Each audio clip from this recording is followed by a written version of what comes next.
Sunday fun day in MLR. 3 matches on the docket. We kick things off with San Diego making the cross-country trek to take on the Toronto Arrows, who played their entire season at Life University in Atlanta. Alongside the professor, Pete Steinberg, my name is Ben Holden. Pete, these two teams going in different directions. San Diego had lost 3. They've won their last 2. Toronto, a narrow defeat last week. It's a must-win for both teams, though. It really is. Even though Toronto is at the bottom of the East, they still have a chance of making the playoffs, Ben, but they have to win out. San Diego look up, and they see the AGs in Utah above them for that second spot behind the Giltinis in the West.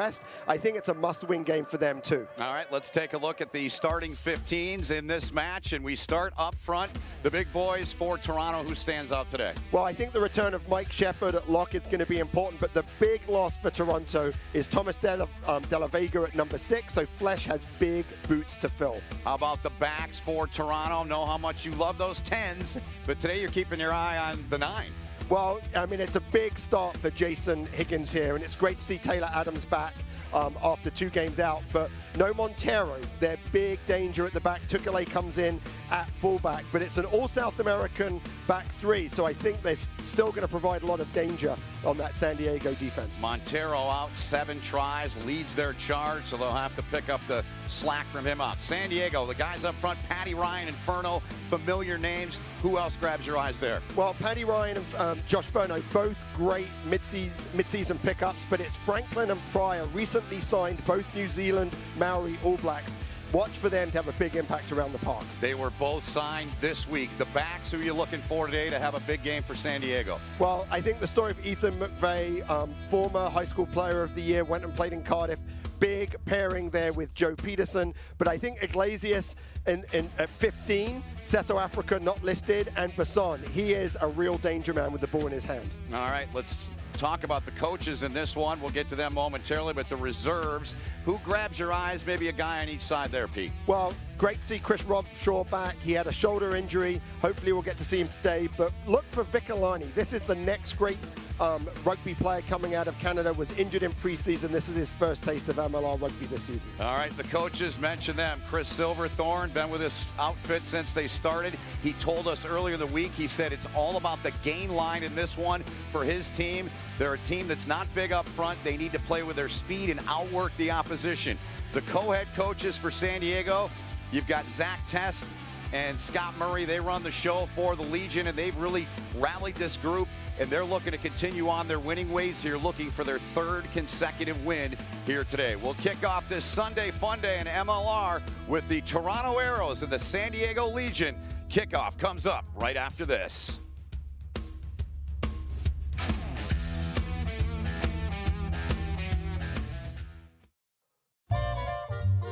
With the updated Presto app, you can load funds onto your Presto card instantly. So no need for this, or to wait here. Go from app to tap, just like that. Go Transit. Safety never stops.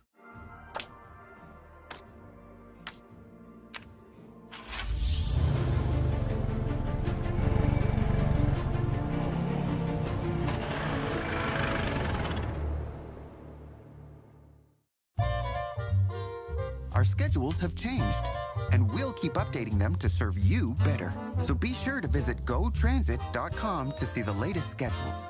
Have a very safe trip. Go Transit. Safety never stops.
And we welcome you back. A pair of 4 and 6 outfits getting set to square off. Third all-time meeting between these two.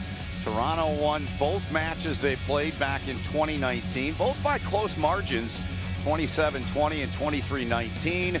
Obviously, a lot has changed since then. As we take a look, Pete, yesterday at what happened is Austin, they retained that cup. They have the battle between themselves and the SaberCats. And how about Scott Lawrence and his crew? They just grind one out. They won the match 8-7, getting a try in the 71st minute last night. Well, it was, yeah, I mean, it was a great game. Nola really had chances right at the end to win the game.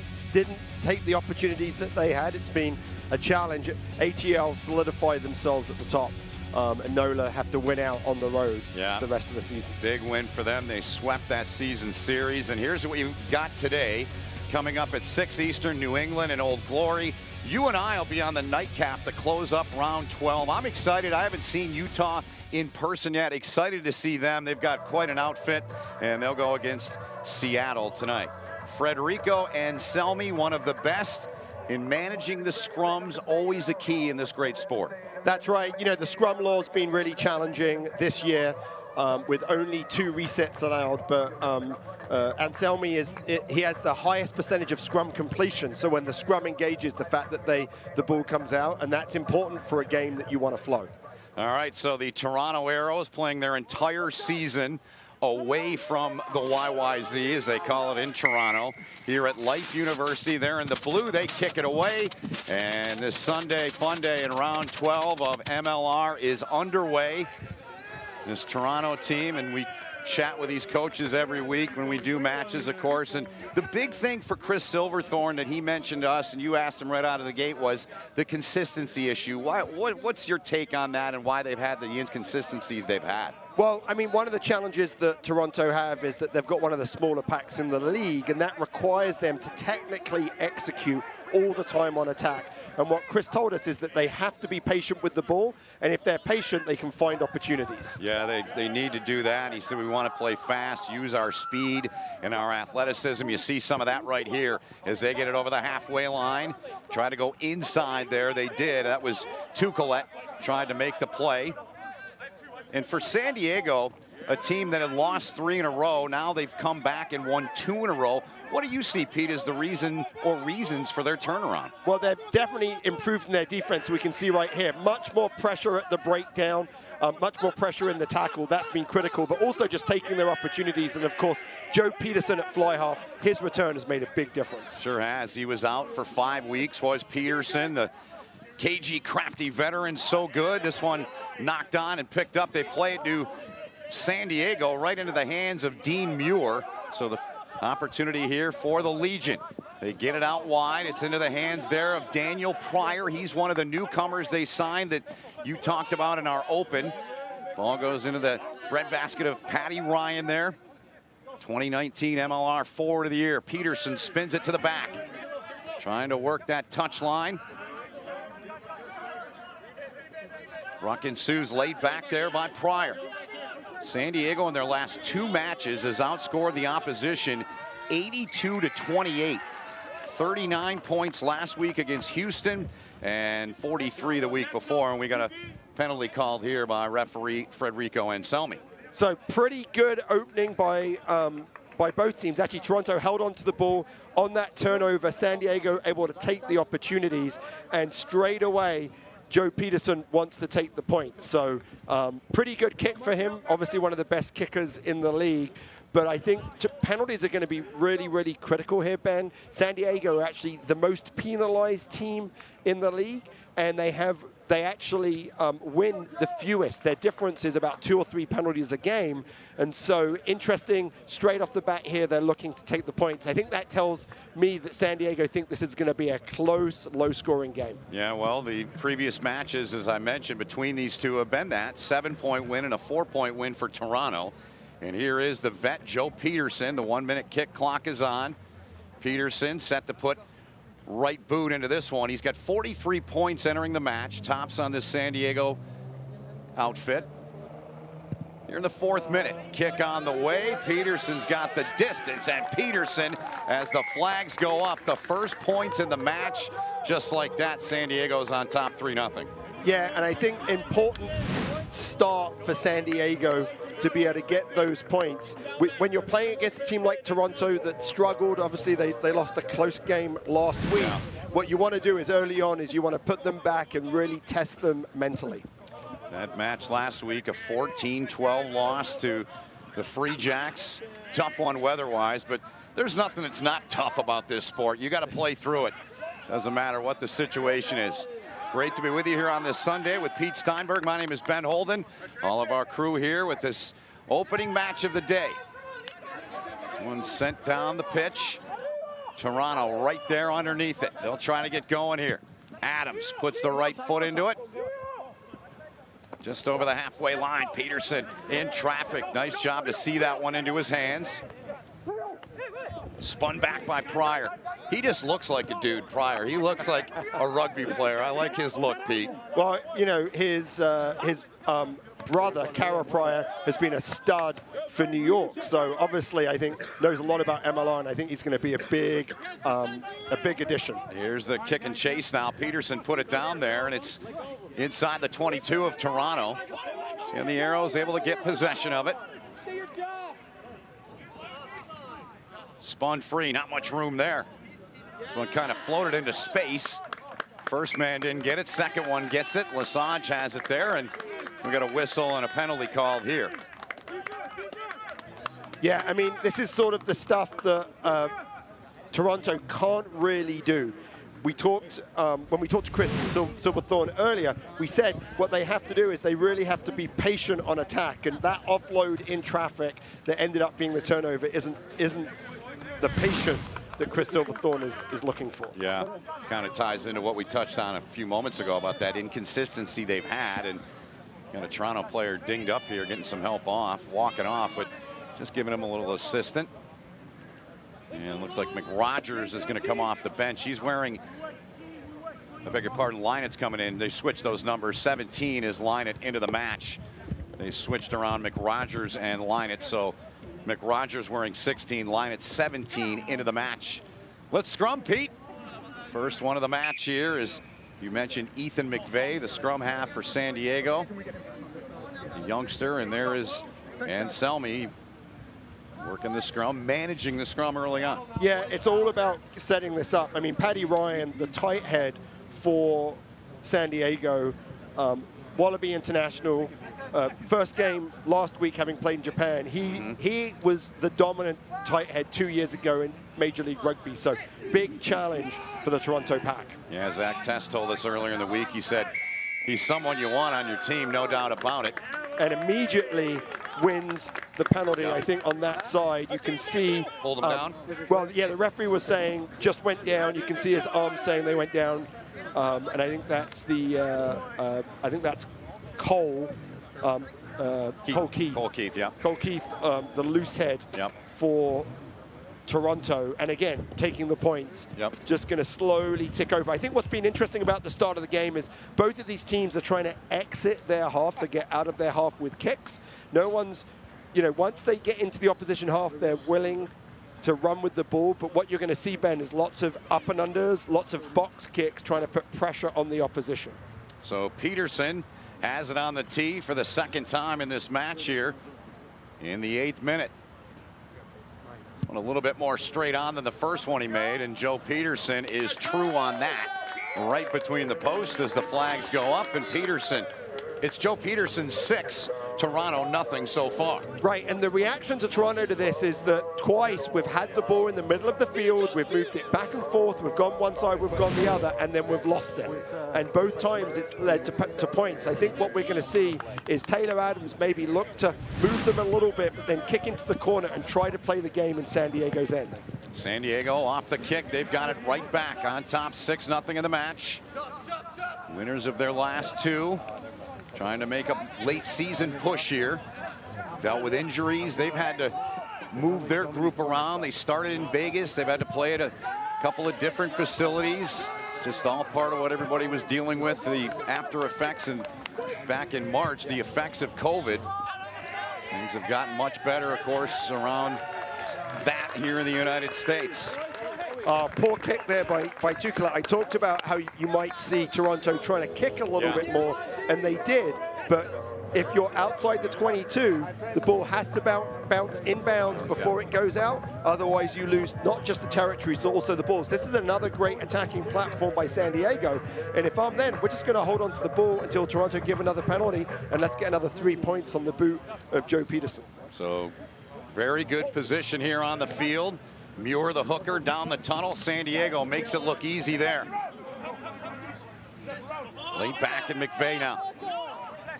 Went short on it there, not much there. And we got a whistle here, and penalty is going to be called on Toronto here. Yeah, that was Paddy Ryan just losing his feet. And actually, I think if you go back, you see McVeigh had a little bit of a problem trying to pick up that ball. May have affected the timing a little bit, but I think very, very disappointing there. Unusual, really, to call that penalty in the game when there's no contest. So, Ben, the game is played by people that are on their feet. Yeah. Therefore, when you come in and you clear out the ball, you have to stay on the feet. So what you'll see is the ball comes in, and you'll see right here, a little bit of a problem there, a little bit lucky to get away with that, and that's Pifoletti. And then watch, right here, you'll see Paddy Ryan just lose his feet, just dove right over the top, can't do that. So the referee called the penalty. And on the line out, Toronto able to get it on the deflection.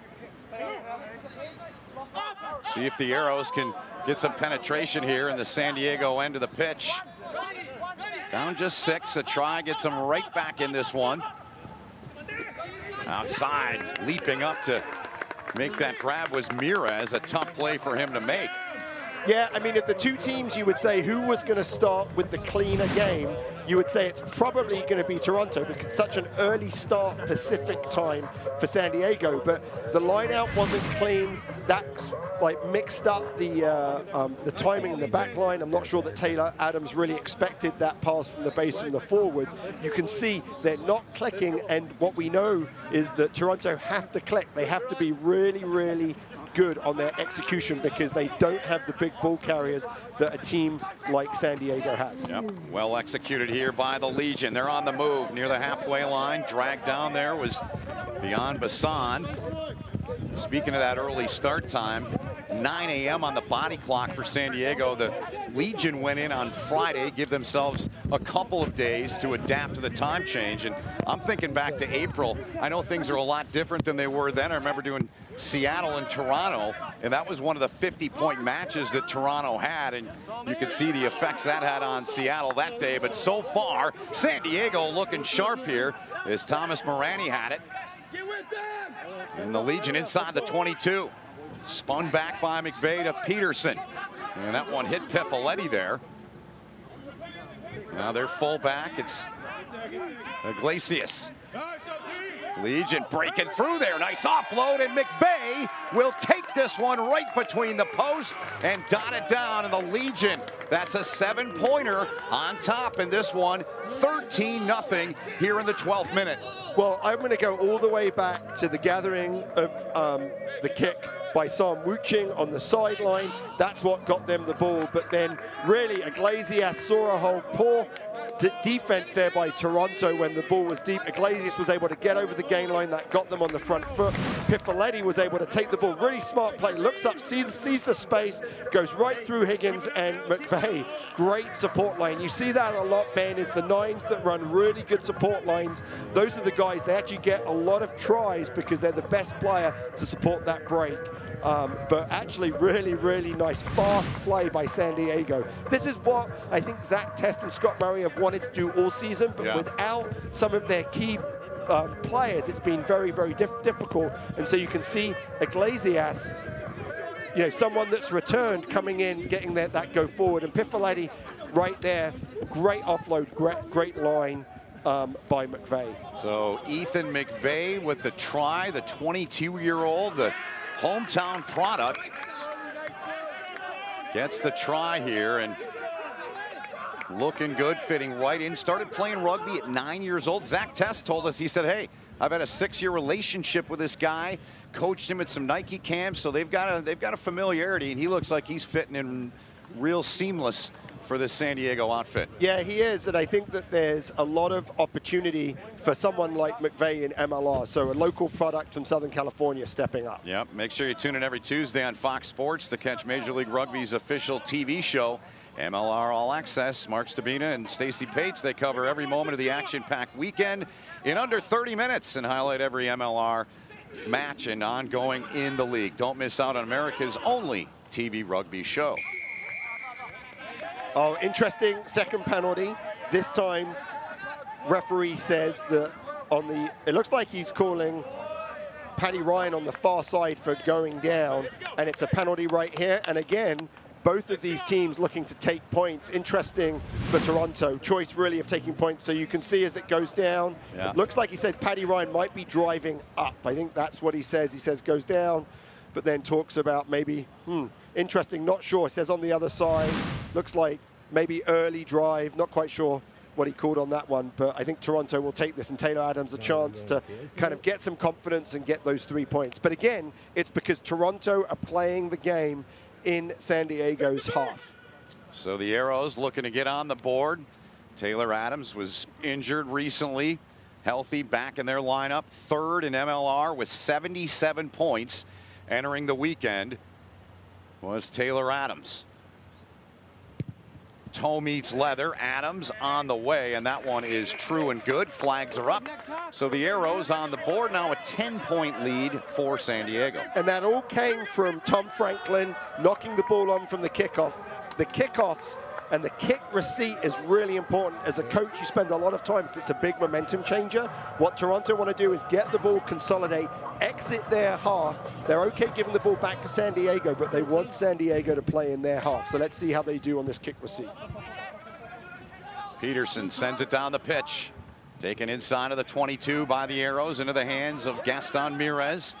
11 tries all time. That's tied for the Arrows lead in the 4-year existence of their franchise. Tied with Dan Moore, former Arrows captain. Left boot down the pitch, they send it. And that one finding touch for the Arrows.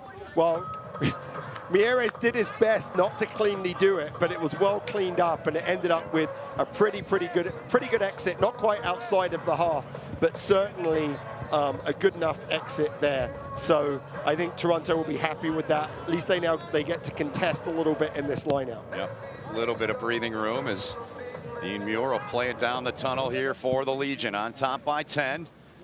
Approaching the 17th minute of this first half. Good look at it there. Well done by San Diego. Here come the Legion. That one bobbled and knocked, and Toronto on the ball there. That's Andrew Quatrin, their hooker. Laid back now, and Higgins tries to get him going. Mason Flesh nowhere to go. San Diego's been a team. They've been known for their defensive play in the 4 years of MLR. Very solid outfit in that regard. Mike Shepard, who Pete talked about in the open of our show.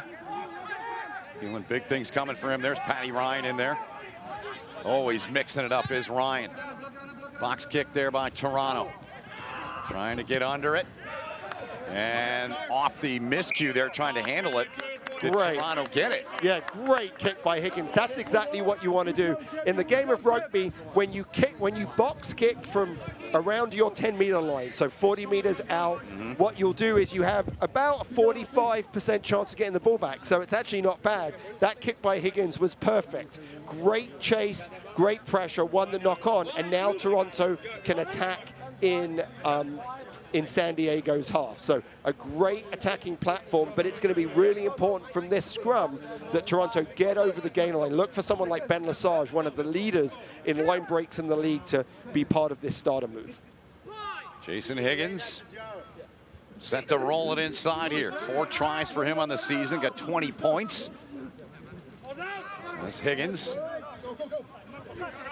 Higgins now. Some room here on the near side. Into the hands there of Levas. Levas, he's tackled, wrapped up and dropped by Tion Lutz. Higgins gets it free. Pryor made the tackle for San Diego. Looks like advantage here for Toronto, so they've got a chance to do something. They kick it outside, and That'll draw the whistle there to sort out the penalty here on that advantage, Pete. Yeah, I mean, really, really smart play, I think, by Taylor Adams there. He says, we've got advantage. What I'm going to do, that means that if we don't score from this point, this opportunity, we're going to come back. Yeah. And so he has that look, looks outside, sees a couple of players out wide. Maybe that kick just needs a little bit more height for the Toronto Arrows to get underneath it, but he knows that they can come back. And it'll be interesting to see what they do here, because what do you think? You know, if I'm here and I'm Toronto, it's outside the 10, I would probably kick to touch and take a go at getting the line-out drive. Now, the interesting thing about Toronto is that they score about half of their tries from line-outs, which is very normal in Major League Rugby, but they don't score from the initial maul. They're actually driving more. They don't often score from the maul. In fact, San Diego score about 4 or 5 times more likely to score from their maul. But this is the second prop that, this is the same issue that they had before. It's Cole Keith coming out. Looks like it's a blood injury. Yes, it is. And so a real challenge. And so the so it's the I'm not sure who. Yeah, I think so a blood injury means that you have time to get that sorted out. With that, maybe you take the points, right? So if you don't have one of your starting forwards in there, maybe you end up taking the points. So they have brought in a guy you mentioned earlier into the lineup wearing number 19 today. Siaki Vicky Lonnie has come into the match, and there's a look at him there. And so that's actually Lucas Rumble coming off. Didn't recognize him with his new haircut. So his hair's been all over the place, and but looks like he's gone to the barber. So they're going to play the points here with Adams. They're not going to kick into touch and set it up. They're going to take the points here. Might have been different if they didn't have the Rumble injury, and Rumble's a huge loss. They've already lost Thomas De La Vega, who is their leading tackler at 6. And so now if hopefully Rumble can come back on, he can get that blood stop flowing, and he'll be able to return. Yeah, De La Vega came in second in MLR with 138 tackles. Flags are up. Adams, it's so far been the battle of the 10s here, Pete. Peterson, he's got 6. Adams has 6. And then, of course, you have the try for McVeigh for San Diego. So encouraging if you're Toronto. You've gotten points here in the last couple possessions. Yeah, it's all about playing in the right part of the field. And so I think, again, we'll come back. Can Toronto clear, recover the kick, consolidate, clear their lines, and play in the San Diego half? Peterson sends it down the pitch just outside the 22. That one is fielded by Gaston Mirez. San Diego right there. Patty Ryan was waiting. Now they're going to send this one down with the kick to release the pressure. And that'll come back down for a line out coming up here for San Diego. Yeah, definitely useful having Tukulai, who's a left-footed kicker. So you'll see him when the ruck is on the left, but they're obviously targeting Mieres there on that kickoff, looking to get their forwards. And then Paddy Ryan is just one of these really, really physical players. When he comes in and he makes that hit, you feel it. We talk a lot about his scrum, but actually his physicality and his attitude around the field lifts the whole of the pack for San Diego. With him, it's more of a lifestyle, isn't it? Just that attitude, that lifestyle, man. He's a gamer. Down it goes, Pryor up. Legion set up the maul here. Pryor in the middle of it. You're in the backs, got it. McVeigh gonna take it out of his hands. McVeigh played it on, that one into the hands of Tion Lutz. Now McVeigh finds Josh Furno. Haven't talked about him much, but a valuable part of this team. Love to watch him play. Good handle, good hands on the outside. McVeigh gets it free. Quick tackle made there by Shepard. Now Peterson gonna boot one. And Peterson for the drop kick. Knocks it in for 3 from downtown. Joe Peterson with 9 points in the match. And it's a 10-point lead once again for the Legion on that drop kick. So, obviously very planned. He stands a little bit deeper, right? And with that depth, that allows him to be able to have the time to make the kick. He did it so nonchalantly. I was wondering what's happening here. It looked like a bit of a training kick. But one of the things that in the on turf is that the ball bounces very, very evenly. Hydration break has been reached. San Diego on top in this one by 10, 16-6. We'll take a quick timeout and get you back right after this.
Honda is a proud partner of the Toronto Arrows.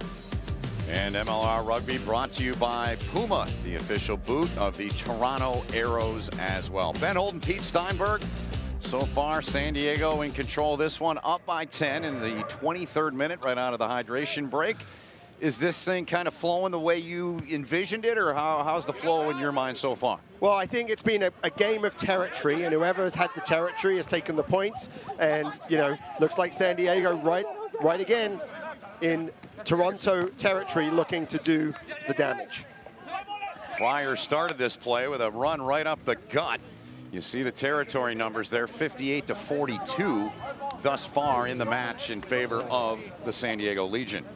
That was all just a little bit too fast. You could see Pryor making that impact, but when the game is that fast, it's really, really hard to be able to hold on to the ball. And so playing so close to the defense gives you the opportunity. And so far, the Toronto scrum has actually held up pretty well against the San Diego Paddy Ryan scrum. So as long as they can continue to do that, they will have a platform to be able to win. But I think the loss of Rumble, if he doesn't come in, it's going to be the loss you don't see, which is at the breakdown, which is going to allow San Diego to play with some pace. And if you're just joining us, Lucas Rumble had to leave the match a few minutes ago with a bloody nose, blood on his left cheek, so he is not a part of this right now. Their outstanding number 7, Lucas Rumble, not in the match.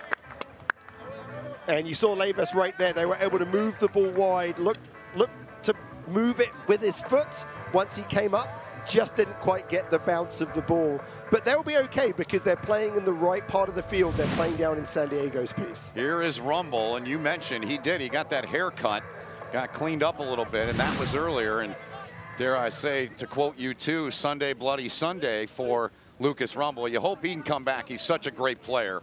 And you hope he can come back to see him back in action here for the Arrows. Well, part of it is Rumbo, who's captain Canadian 7, is going up against Michael Smith, the 7 for San Diego, who's also in the Canadian squad. So it was a pretty good matchup for Kingsley Jones to be able to watch as he makes decisions about who goes to Europe for their tour. Yep, both those men last week named to the extended roster for the Canadian national team. Those tests coming up, and Toronto, in fact, had 13 selected for those July test matches coming up. It's going to be a tough stretch for Toronto. They're going to be affected more than any team in the league by all that. Right, and that's only just on the Canadian team. There's 3 Uruguayans that also may be gone. So Toronto, I think, though, of all the teams, are most connected with their national governing body in Rugby Canada. They have a good relationship with using players in Pacific Pride, which is the sort of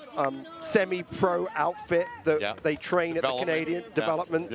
So they train at the Canadian High Performance Center out in the West Coast. And actually, they have a couple of players that I think that they'll be bringing in that came from that. So Vicar Laney has been out there training, and Mason Flesh both came out from the Pacific Pride into the squad. So scrum coming up here, a Toronto scrum. Federico Anselmi, the referee, getting it to his liking.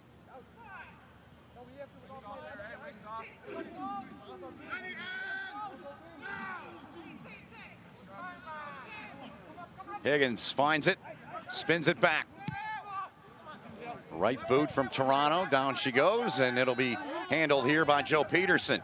Peterson surveys the situation, sends it right back down to him.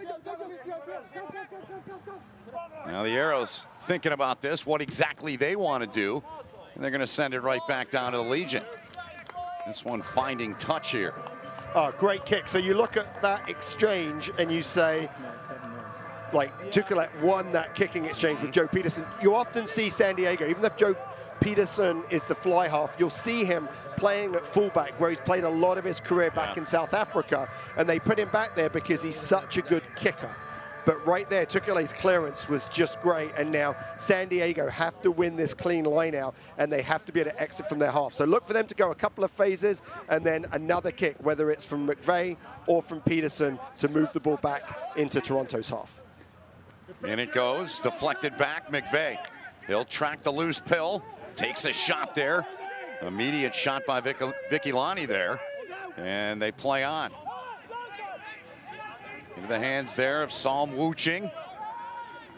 Always enjoy watching him play. He's such a great player, already had an impact. The biggest ball runner and the #1 tackler for San Diego. He is a unit. College football player at Washington, played for Huskies head coach Chris Peterson, was a very good player in his college days.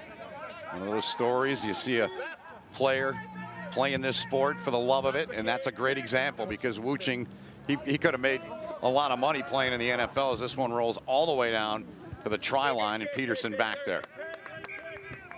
Again, it's all about the kicking game. Taylor Adams probably wanted that to actually go into touch, didn't quite get the bounce, but went into the try line, into the try zone. Peterson puts it down. It's a 22 dropout. I was a little concerned it was going to go through the end. Look that way. Yeah, if it goes through the end, then it's a scrum the whole way back. Right. But Toronto will be okay with this, because whatever happens here, they'll have the ball. They should be able to take it into the San Diego half, and they should be able to get into their pattern of attack. One deflected, it looked, at the halfway line, gets by Toronto, but they've got support on the back line there. Handled by Tukulett. Greeted and dropped right at the halfway line. Higgins now takes a look, not much there.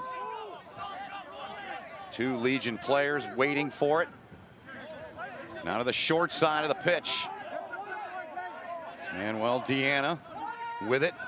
First in MLR coming into the weekend with 145 carries. Fourth in tackle breaks with 37. The KG veteran doing some good work for the Arrows. Box kick from Toronto. Fielded, handled there by Santiago Iglesias.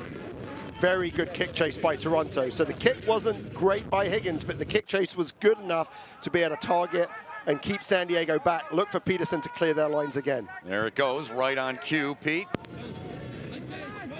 Sending this one, it's going to be back inside of the 22, and back to play it there is Deanna.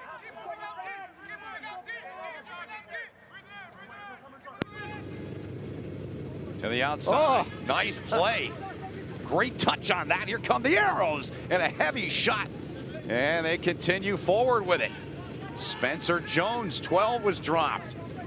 Surprised by that decision there. Well, I mean, with all the kicking that they've done, for them to finally run it was a surprise. But that's the inaccuracy that Chris Silverthorne gets frustrated about. The inability to be able to hold on to the ball in the contact. But they're lucky to get it back now. Here's Deanna.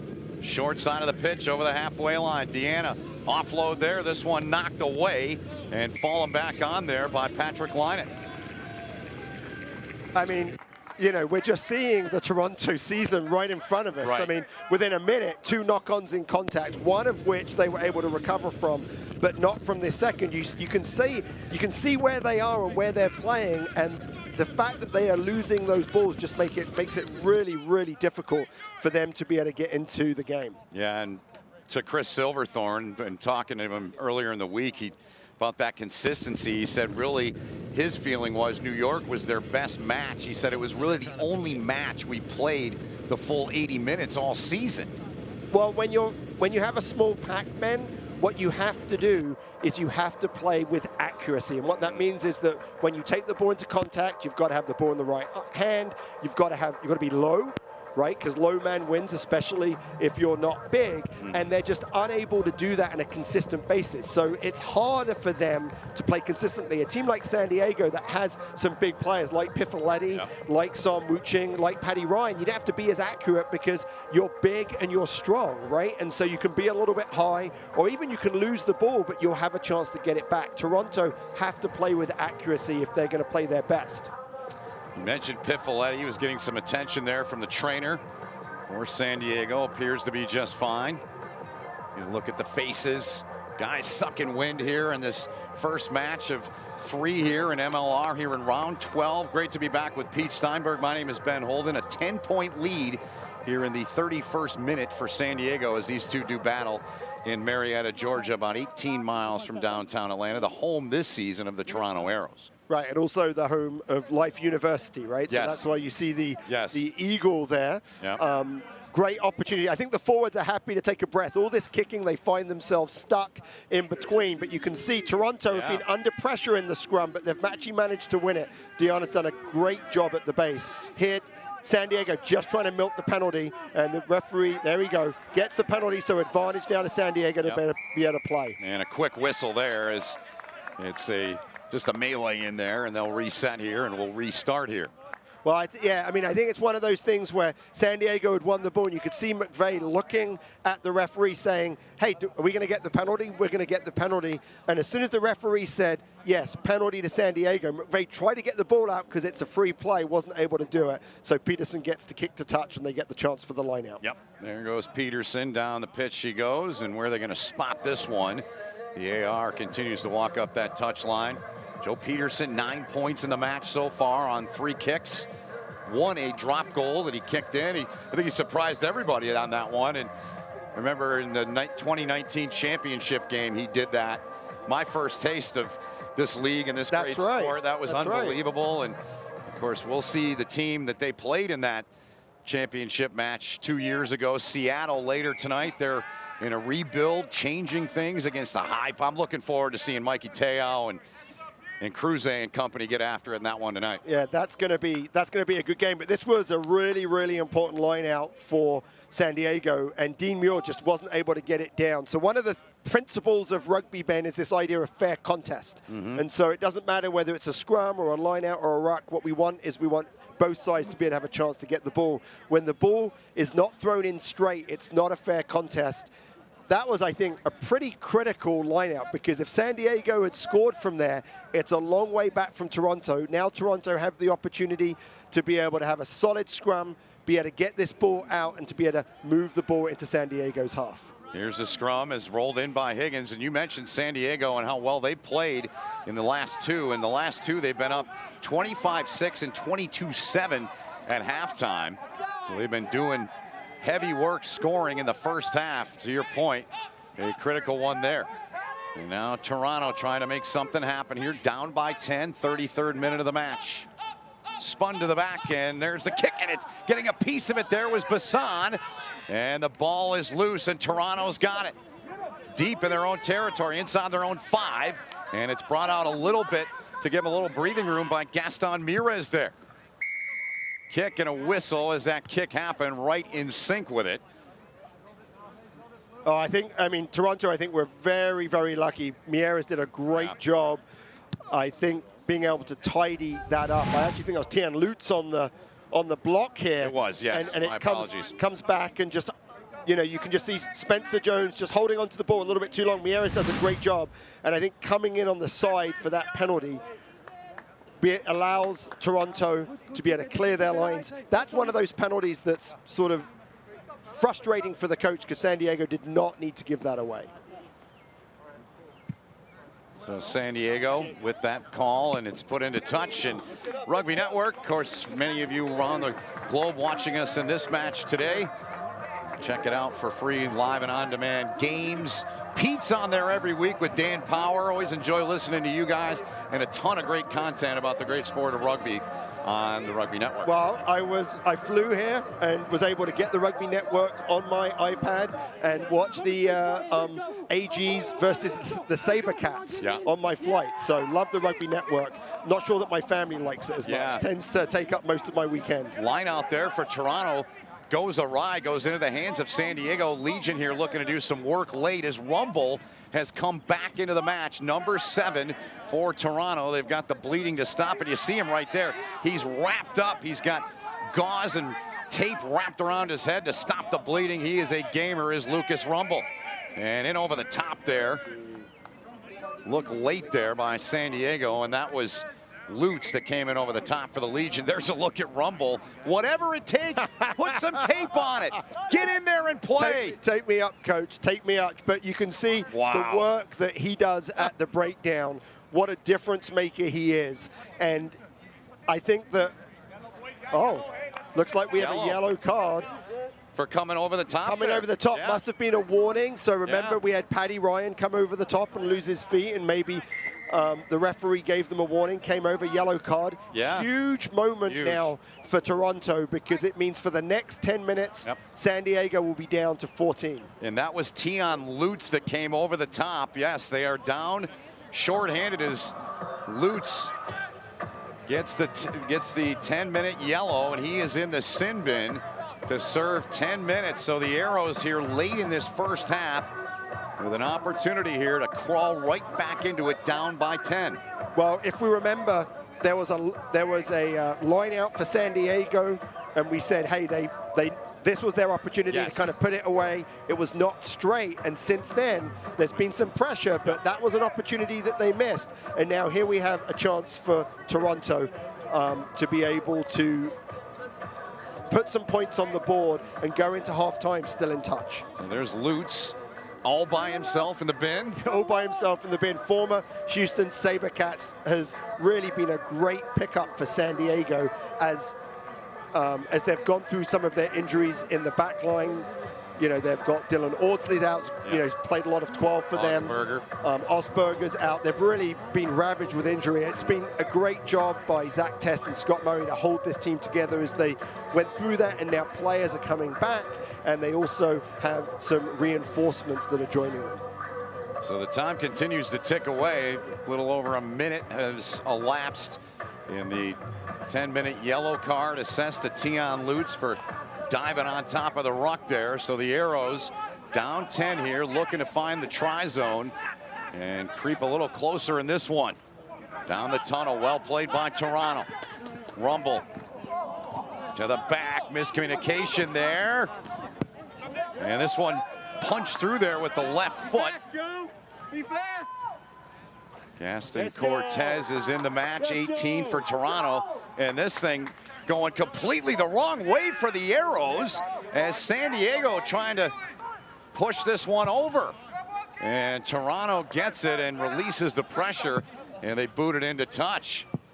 Well, so first of all, you've got both substitute props on for Toronto already, right? And so that's not what you would normally do. You would normally want to play your props maybe into the second half. So that's going to look for that to be an impact, Ben, in the last 10, 15 minutes of the game. I think that'll be an impact. And the second thing is the forwards did everything right. They won the ball. It was beautiful. And the backs just did not connect. I think Toronto are being a little bit too complex down near the San Diego line. They need to hold on to the ball, get into their play. They don't need this fancy backline stuff, especially when you have an extra player. No question. 7:25 remaining. And the yellow to Tion Lutz. Toronto, they handle this line out cleanly. Well, turnover right there, Ben. So there was a turnover again. San Diego having some real problems in the lineout. Higgins gets it out of there. Here come the Arrows. Tucalet offload there. Nice footwork there from Gaston Mires. Pryor in there on the tackle for the Legion. And a whistle and the penalty call coming up here. And another knock on. Another knock on in contact. They did all the work. They were able to turn that line out over really well. Great movement by Gaston Mires to break the tackle. But again, losing that ball in contact is just really, really frustrating for Chris Silverthorne. And I'm sure it's something he's talked about with them all the time. You just have to really make sure that your technique is right when you're not in the bigger pack. And they're just not able to do that. And of course, every breakdown, every scrum is a few seconds off the yellow card. It's a few seconds that Toronto don't have to apply that advantage. Yep. San Diego, they're certainly taking their time here. Coming up on 4 minutes gone, and the yellow card, 10-minute penalty call on Tion Lutz for San Diego. San Diego just want to get to the halftime, want to kick it out, take their 10-point lead, reset. Toronto are the ones that really would like to score as they get down here. So I think you'll see San Diego either try and get this penalty, or they're going to eventually play some territory. The boot here, the chase for the Legion. They get in there, get to it first, but it's knocked on here, I believe, and the whistle comes there from Anselmi, our referee today.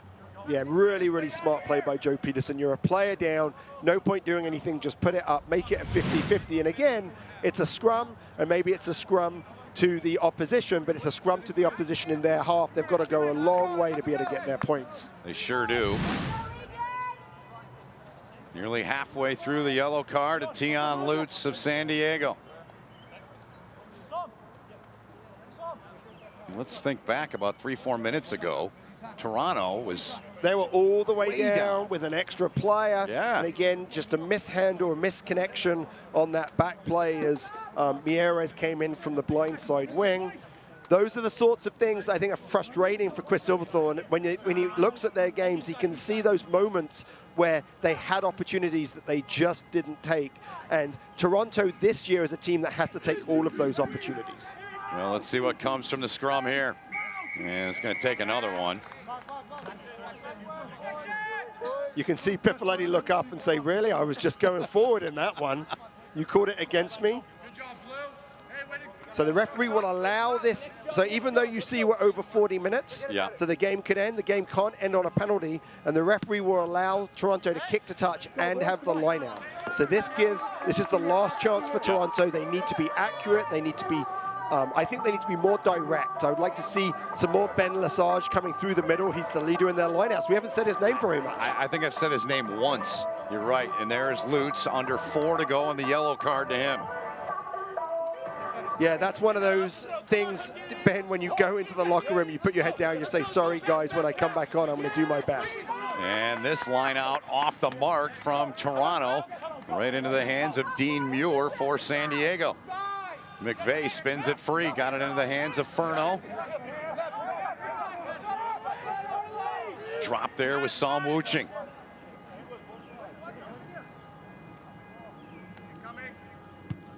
And booted here by Iglesias. Arrows underneath it, gathered in by Tucalet. Tamirez, offload there. Charging ahead, yanked down. Higgins got it free. Tight corners over there, and the Arrows, they've got some room. Toronto trying to take this one in late in the first half, and Tucalet will do it.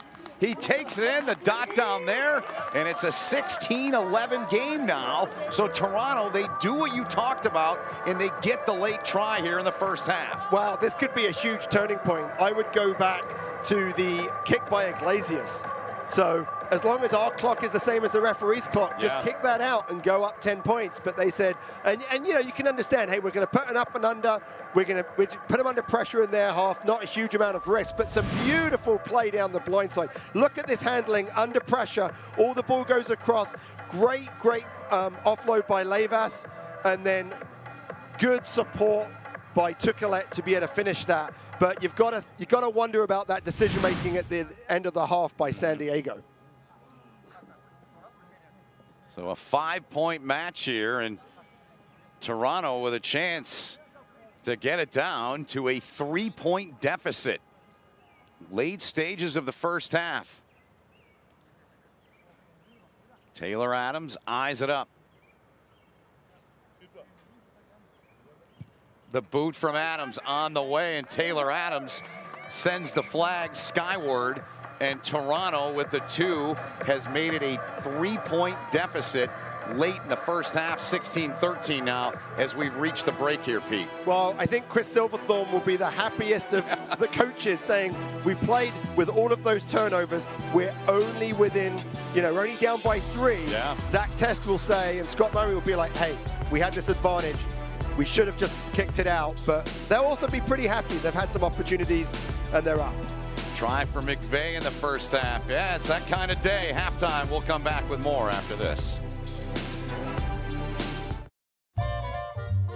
With the updated Presto app, you can load funds onto your Presto card instantly. So no need for this, or to wait here. Go from app to tap, just like that. Go Transit. Safety never stops.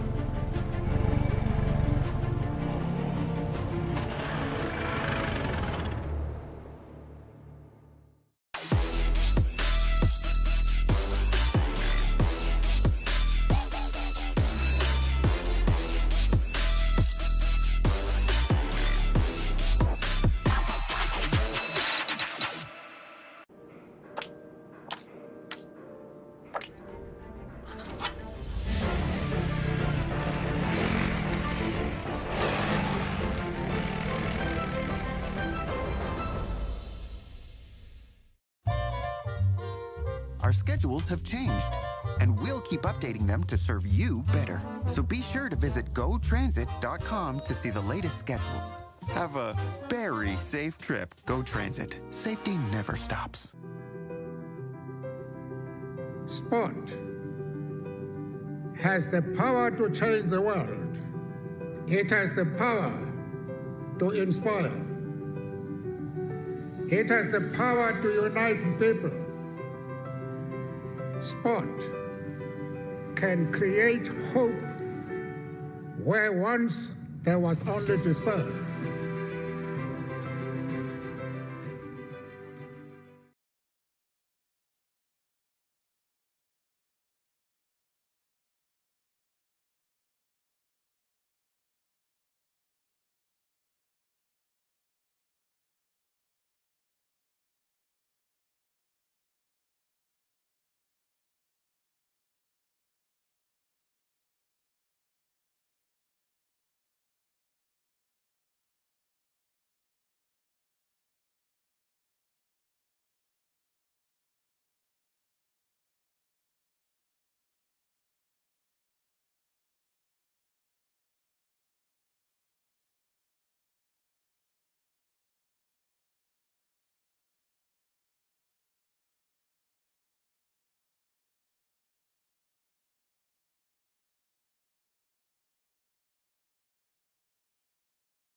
Forward, they keep. Yep.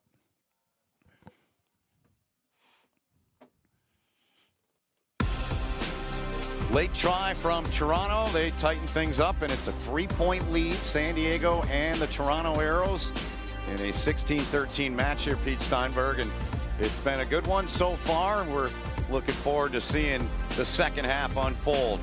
More to come here from our halftime segment right after this.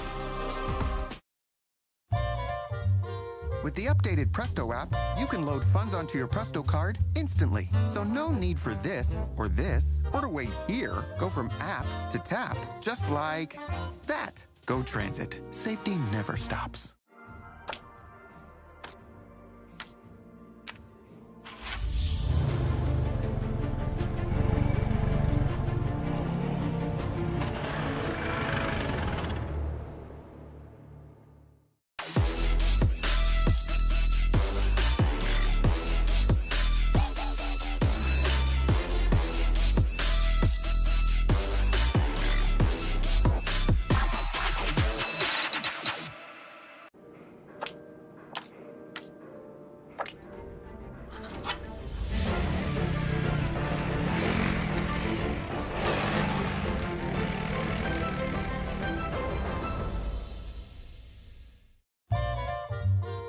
Our schedules have changed, and we'll keep updating them to serve you better. So be sure to visit GoTransit.com to see the latest schedules. Have a very safe trip. Go Transit. Safety never stops.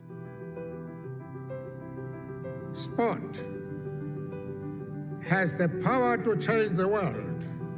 It has the power to inspire. It has the power to unite people.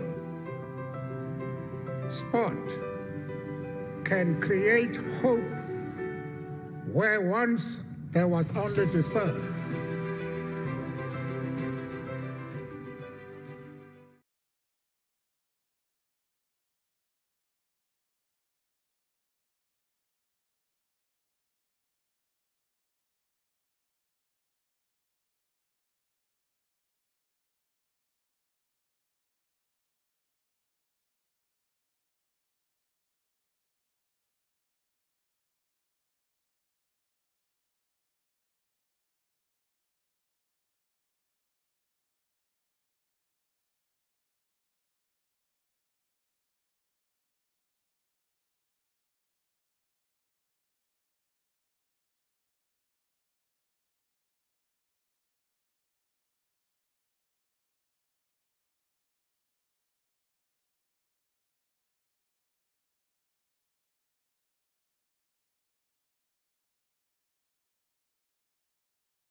Halftime continues as it's San Diego on top of Toronto 16-13 from Life University in Marietta, Georgia, the home in 2021 for the Toronto Arrows. Great to see you and be with you. Pete Steinberg, Ben Holden with you. Tight one here. We talked about it from the outset of our broadcast, and it was a must-win game for both teams. They're both 4-6.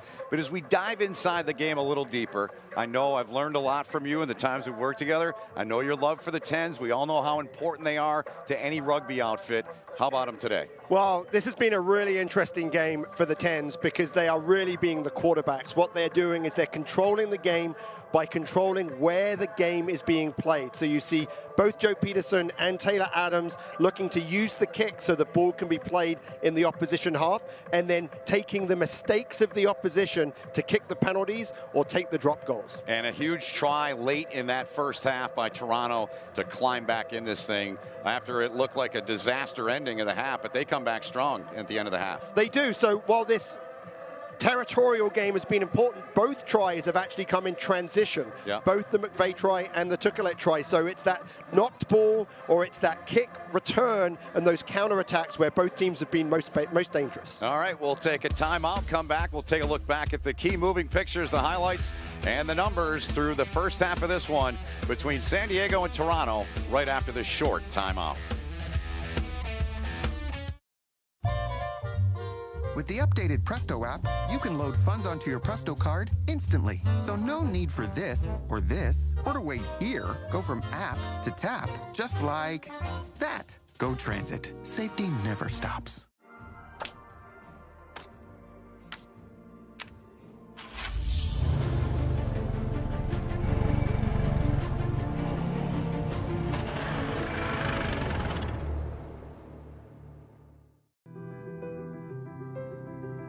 Sport has the power to change the world. It has the power to inspire. It has the power to unite people. Sport can create hope where once there was only despair.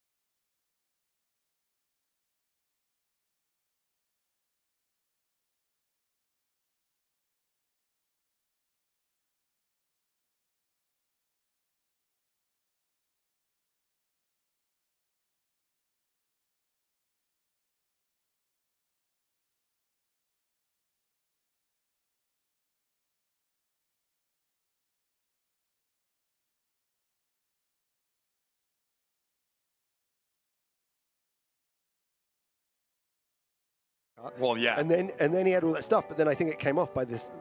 It was, some tape on it. Honda is a proud partner of the Toronto Arrows. Also, Puma, the official boot of the Toronto Arrows, and today's match is proudly presented by C3 Bank here at Life University, Marietta, Georgia, about 18 miles from downtown Atlanta. The moving pictures from the first half, Pete Steinberg, take us through those. well, as we said, it's all been about the transition game, and from that kick receipt, they were able to go forward with San Diego. Great play by Pifoletti, seeing the space right next to the ruck.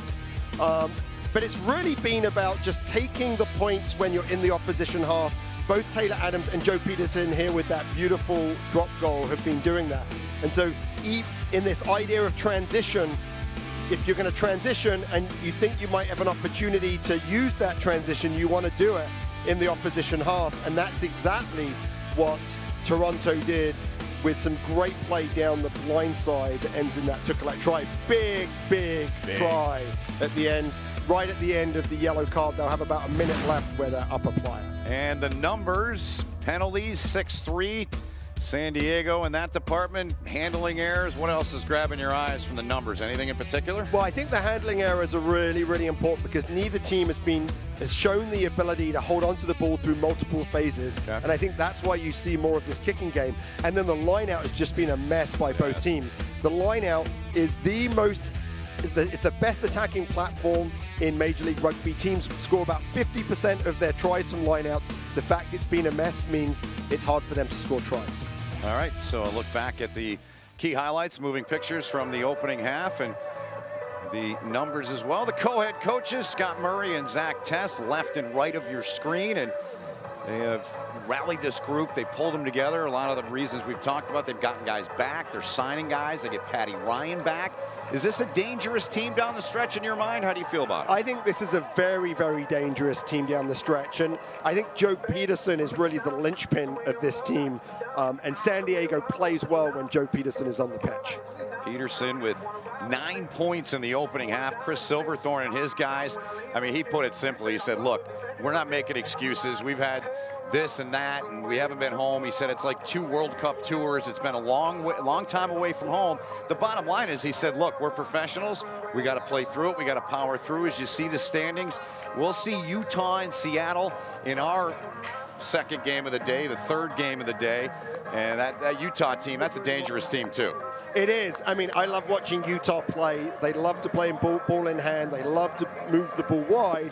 But the Seattle Seawolves is an improving team. Maybe their record doesn't show it, but the addition of Alan Clark, recently signed as the head coach, you can see the difference that he has made for that team. So, and also, Utah don't do that well away from home. Seattle has some home field advantage. It's gonna be a good game. Well, Seattle with just the 2 wins, but they beat Utah. They did beat Utah. In Harriman, Utah, in round 4, a 5-point win. Obviously, they're a completely different team. You touched on that. Seattle, that is.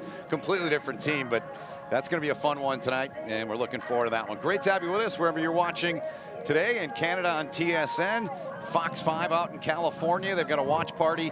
They opened up the bar, Dan Diego's Irish Pub. They opened early on Sunday, 9 a.m. kick time for the San Diego Legion and their great fan base. Toronto's got an amazing fan base. Welcome to all of those watching on TSN up north of the border today as well. Well, I think every rugby fan in North America, Ben, is used to getting up early. If you're going to watch any of the Six Nations, you're up early for those. So drinking at 8 a.m. isn't that unusual for the American rugby fan.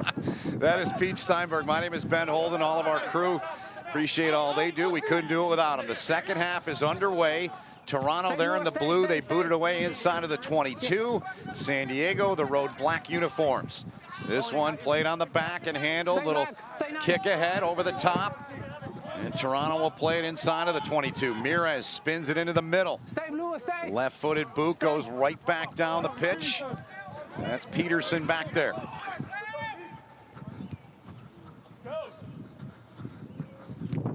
Peterson takes a look.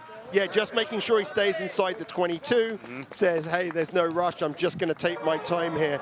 And this is what we're going to see a lot in the second half, with neither team being able to hold on to the ball, lots of handling errors, lots of turnovers in contact.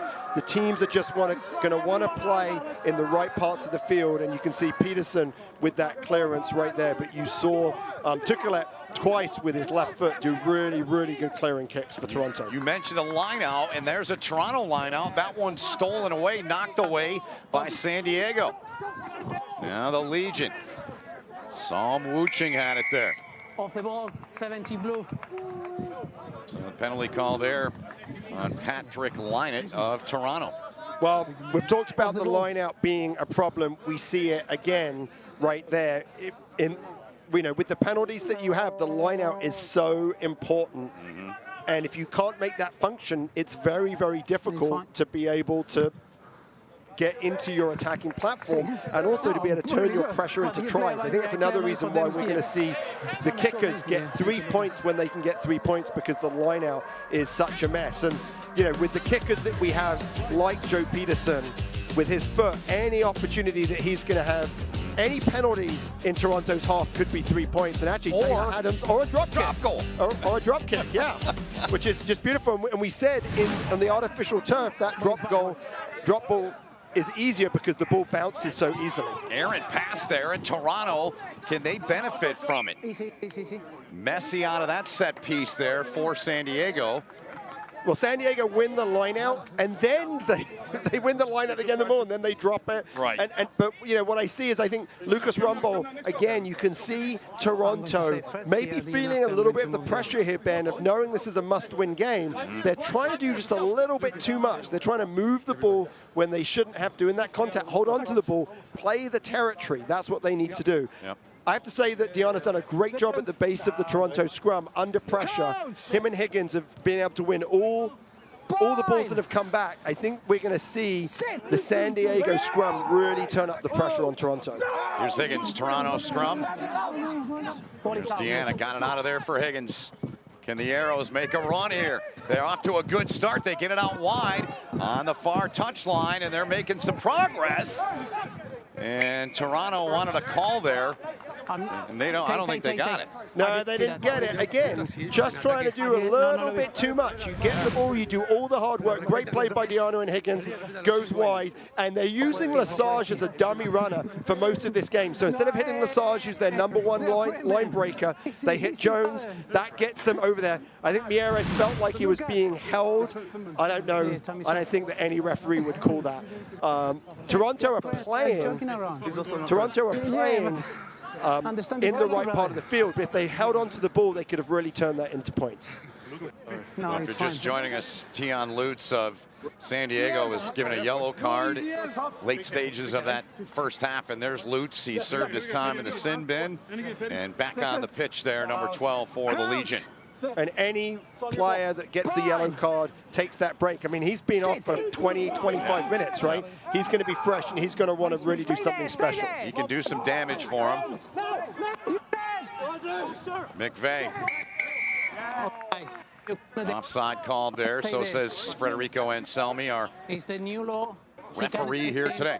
And we can hear the referee says it's the new law, and the new law says that the scrum half must stay behind the tunnel, and Higgins creeps up. You can see him creeping up as you go through, as that scrum happens, and that's why the referee called it. Toronto with it again. Missed touch there by Peterson, big mistake. Yep, and there's a heavy hit on the kick. Lesage down there first for Toronto. Penalty. So this is a late hit on the kick. So the referee says you actually have two choices. You have a choice of a penalty where the ball is kicked. That's Lutz again. That's Lutz, right? You have a choice of the penalty where the ball was kicked or a penalty where it lands. And for Lutz, he would say, hey, I was trying to get out. You could see he had kind of pulled out of the tackle, but he's still responsible for the contact that he has with the kicker, and it's about safety. So Taylor Adams teeing one up here. You'd call this a chip shot, but you never know. With a chance here to tie the match here in the 46th minute for Toronto. Yeah, and Lutz has been a great pickup, but that's, you know, a real poor penalty because the ball was going to come back to San Diego, although they knocked it on the kick. So San Diego haven't started this half well. No, they have not. Adams getting set. Entered the weekend third in the league, 77 points. You play a ref. And some time recently with injury, back and healthy for Chris Silverthorne and his crew from Toronto. 60 seconds to have toe meet leather, and there it is. And Adams is up, and that one is good as the flags go skyward or north. And it's a tie match here in the 47th minute. Toronto was down 16-6. They've found a way to scratch and claw their way back into this one, Pete. Well, this is definitely a mentally tough team, Ben. This is a team that's going to play to the end. And I think that it's going to be an interesting second half. Toronto put both of their sub-props on early. That might be critical in that last 10 minutes. Peterson sends it down the pitch, taking inside of the 22. Josh Furno gets a hold. Good effort turned in there from Levas. And they're going to call this on Toronto. Well, you heard the referee say maul. Yeah. So when Levas got the ball, he was a little bit upright. He was being able to be held up. As soon as he's held up and they say maul, it's no longer a ruck. That means when the ball goes to ground, there is no play.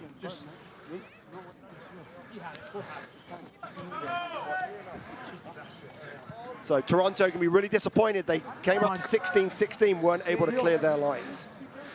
Turn the heat down, sir. Carlo Denissen is checked in for San Diego, number 22. As he comes in to replace Ethan McVeigh at the scrum half spot. Right, and of course Nate Olsberger's injury was a big blow.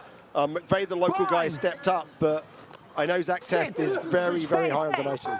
Sure is. Here is Denissen. He gets it in, gets it out of the back to Peterson. Bobble it, gathers it back in. Not much there. Tackle made immediately by Rumble, one of the best in this sport. Denissen got it free. Into the hands there of Dan Pryor.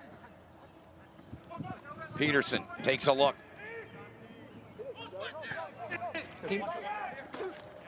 Still penalty advantage here for Toronto. Yep, and you got an Arrows player that took a shot, looked like in the head, still down as Patty Ryan is dropped, and we get the whistle from Anselmi. So offside number 8, and I think we know what's going to happen here, Ben. Yes, we do. As they tend to Mike Shepard there, took a shot as the play was moving up the pitch. Yeah, Shepard is just a really I love the way he plays. He does all the dirty work that you can say. And look at this, they don't go for the points. They kick for touch. Yeah. Well, I mean, considering how inconsistent the line-out has been, I'm quite surprised at that. Yeah. But what we might see from, you know, maybe they look over and they say, hey, Mike Shepard's down, one of the locks is down. Play doesn't stop for that. Let's go on and let's see if we can make take advantage of it. Wait.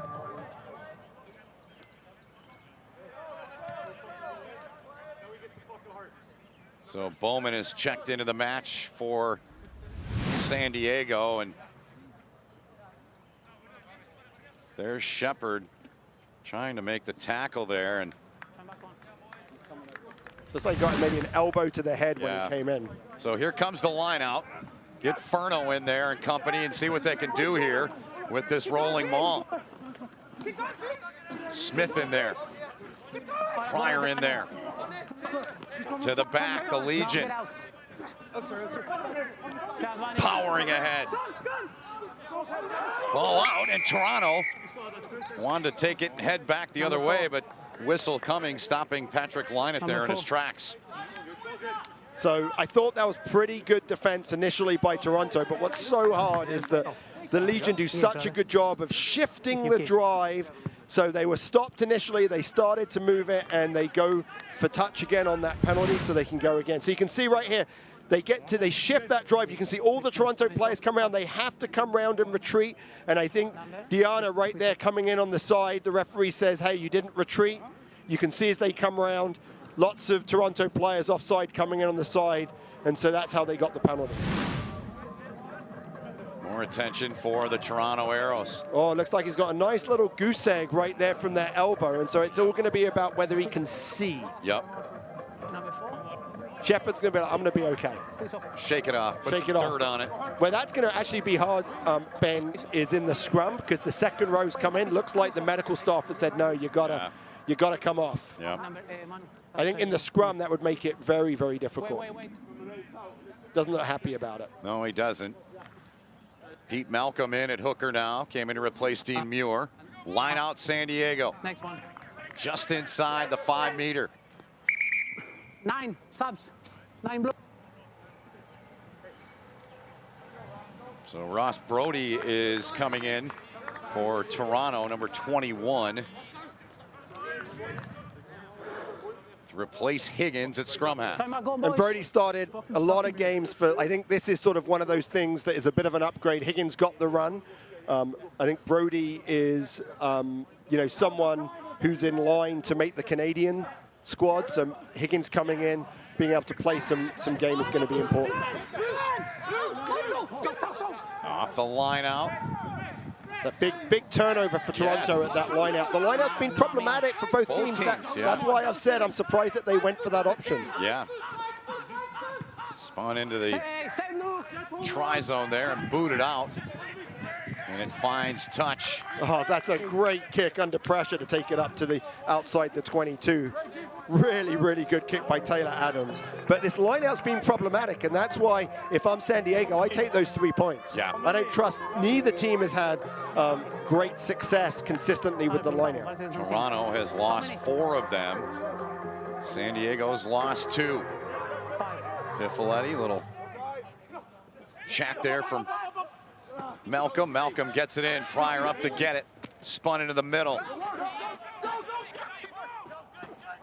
Denison got it out of there. Chance to break up the middle. Here come the Legion into the hands of Franklin. He's dropped, picked up, and Furno takes it in. Josh Furno for San Diego gives the Legion a 5-point lead here in the 54th minute. Well, this is the second try that Piffaletti has created by hitting holes. He saw this huge hole, ran right into it. It was a great pass that was able to release him into that hole, and then it was all about the support and the experience of Josh Furno, the experienced Italian international, played in the World Cup in 2015. So you can look at this, it's Denison being able to feed that. Piffaletti comes through, great support, and look, doesn't give it back to Denison. I'm really surprised there that Franklin didn't give it back, but waited for his second row partner, Furno, to be able to get the ball and get over the line. And he got it down between the posts, so that is a 7-pointer for San Diego, and they're up 23-16. Josh Furno added here in the last 3-4 weeks to this San Diego club, a part of it. In the past, he and Patty Ryan making a difference. Now Toronto, they've got an opportunity here with a short field, and the offload and a beautiful one right into the hands of Gaston Mirez. And Toronto counters just like that. So I just look at this and I say, kick receipts after you score, really, really important. Sam Wuching knocks the ball on, and then we see the young star, Vicalini, come and get the ball to be able to generate that go forward. And this is a great play by Diana. Diana does all the work. So from that turnover, look, the ball comes right. Fens comes through, steps inside, and nice little line. Like Mieres doesn't have to do anything. All the work by actually it's, I think that was Flesch, number 6. I thought it was the number 8, but young Mason Flesch there being able to do the work, the Pacific Pride player, being able to do that work. Great play. So with that try, Gaston Mirez now 12 career tries. As a member of the Toronto Arrows, that sets their all-time record that was held. He was tied with Dan Moore, and a dozen tries in the career now for Mirez, and it's a 2-point match here. And I think if we talk to Toronto, I think Mieres is the person that opened the gateway of South American players. Like you say, of all the places you would go, why do so many South American players go to Toronto? And I think Mieres was one of the first guys up there. And such a cosmopolitan city, so attractive for some of those players in South America, and that's why you see so many of them joining the Toronto Arrows. So the kick good. It's a tie match again here, Pete. These two teams entered the day 4-6 in desperate need of wins, in desperate need of points. Toronto inside of their own 22. Stay blue, stay 9, 9, 9, 9. Sent down the pitch. Into touch she goes. Well, the game has really become a much better game in the second half. Lots of stop-start, but some good tries in the second half. No doubt about it. San Diego got the 7-pointer from Ferno. Toronto comes right back with Gaston Mieres.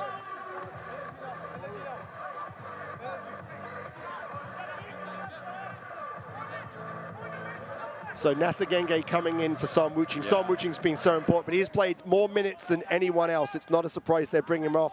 And Nasagenge is a very similar player, very physical, one of their best dominant tacklers for San Diego.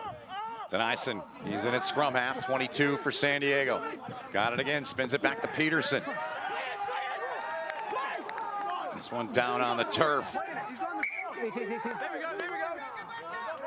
I'm just really surprised with how San Diego is playing the second half.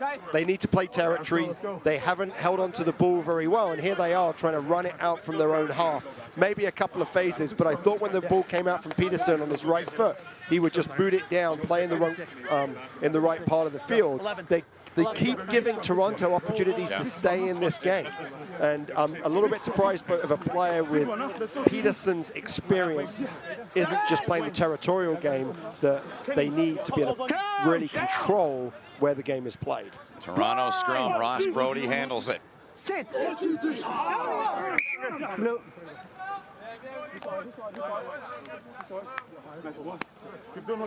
Lots of subs going on, and so we're going to see in the front row. So you've got Chris Bowman over here going up against Pat Lynott. So a nice little battle. Bowman is the #1 in ruck entries for the Legion, so very, very active U.S. Eagle. We'll give this another shot here, second time here for Ross Brody. Sit.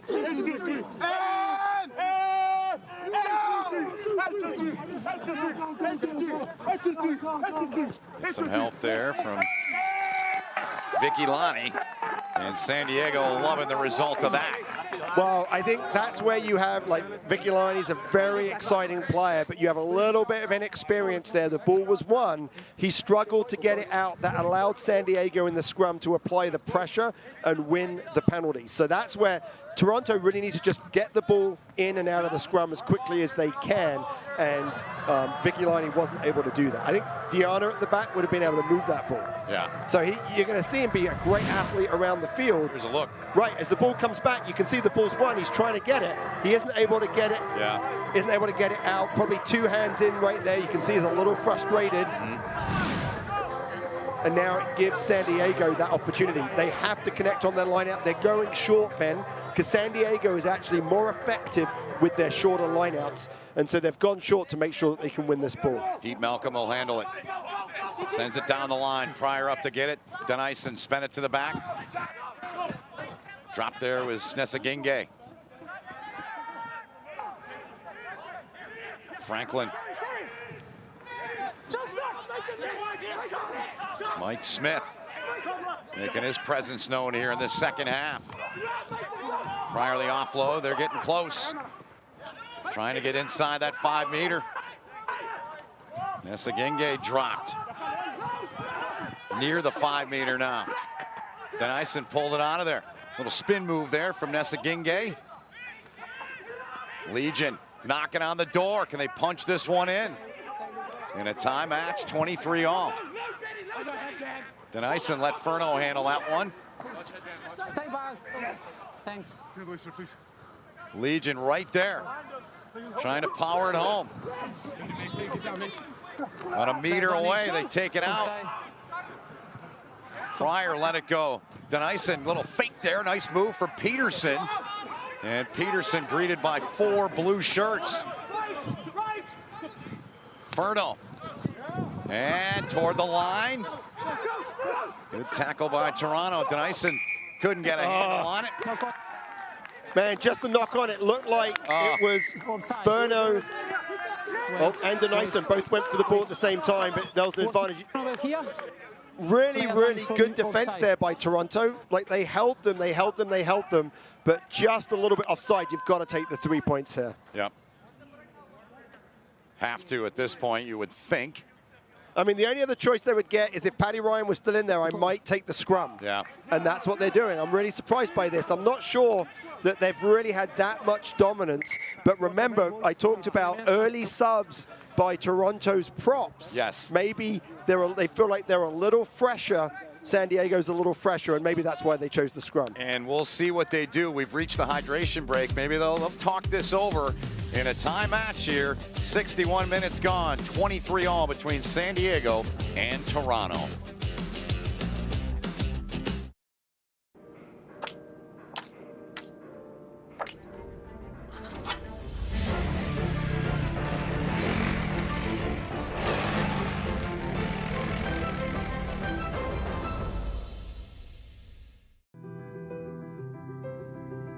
Sport has the power to change the world.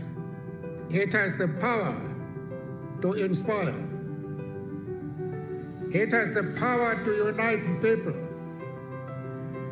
Sport can create hope where once there was only despair.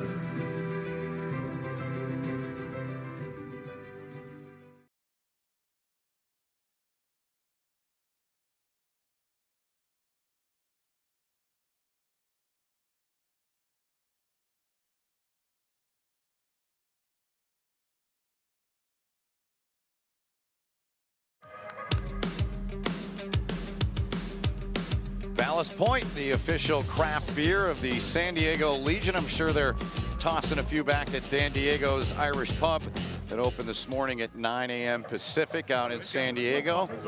So there was a bit of a clock issue. We've got that tweaked. That is the correct time. 59-51 has been played here. 23-all in this match, Pete. The scrum coming up for San Diego. So San Diego has turned down a couple of penalties in the second half, which I think in the first half they would have taken. So they really need to, like, I think what we'll see is with Pryor at the back, he'll keep the ball in and they'll try and put as much pressure as they can onto the Toronto pack. Denison gets it in there. And feet there, Pryor. And Pryor's going to pick it up. Pryor. Offload there toward the line. Lutz denied. And a meter away. Denison gets it free and spinning toward the line. Not in yet. You can see it right there. An opportunity around the post.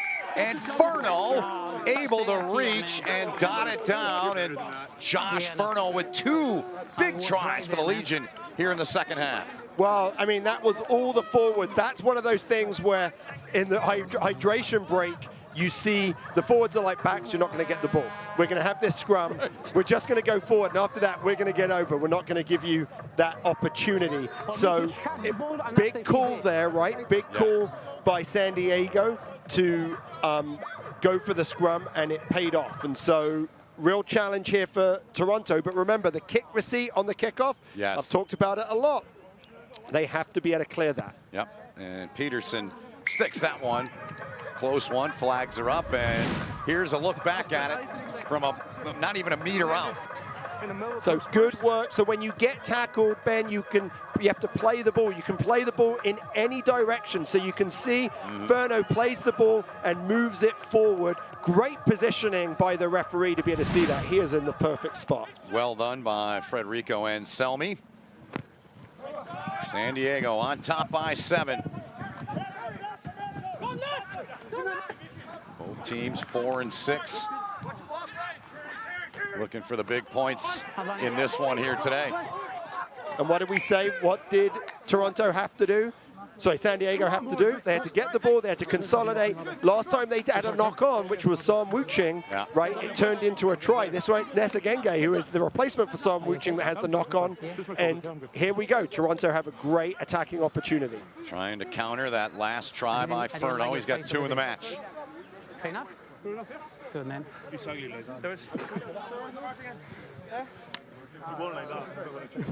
The beauty of the sport. I love listening to these guys. It's awesome stuff. We see Chris Robshaw, number 21, the former England captain, just back from shoulder injury. Great to see him come in for the last part of this game. Yep.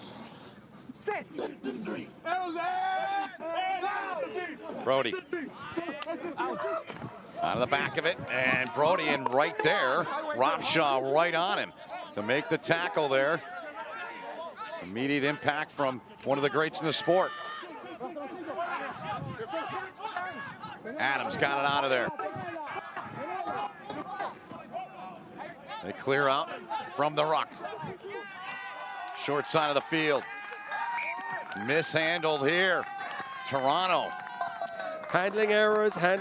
You can just see it's a problem, but the challenge that they have, it goes all the way back to the scrum that they had, and Viccolini didn't give his scrum half much opportunity. That meant that they could never get into their shape. They never had players in the right place, and that's what Toronto need to do to be able to play at the pace that they want to play. San Diego. Scrum up coming for them. Check out the Rugby Network. All kinds of great content, games, archived games, all kinds of shows, podcasts, and great stuff on there at therugbynetwork.com. What I love about the Rugby Network is it's free. It is free. So that's the big thing. So it's a beautiful thing. It's free. You can just, register. You get to see all the games. Like I said, I love the Rugby Network. I can watch rugby all weekend. As I walk around with my iPad while I'm looking after my 1-year-old, my wife's like, can you please put your iPad down? I'm like, no, this game's really, really exciting. That's right. This one's shaping up that way here into the 65th minute. A 7-point lead for San Diego. Won their last 2 after dropping 3 in a row.